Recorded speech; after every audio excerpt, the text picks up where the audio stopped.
ఇది రామ భక్త హనుమయ్య సన్నిధి కొలిచే భక్తులకెల్లా ఇదియే పెన్నిది ఓ రామ భక్త హనుమయ్య సన్నిధి కొలిచే భక్తులకెల్లా ఇదియే పెన్నిది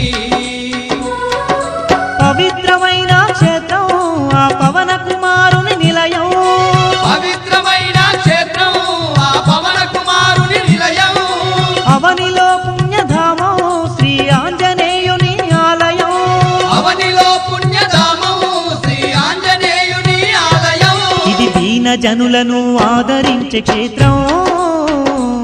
దివ్య సుందరుడైన మారుతి మందిరం ఓ రామ భక్త హనుమయ్య సన్నిధి కొలిచే భక్తులకెల్లా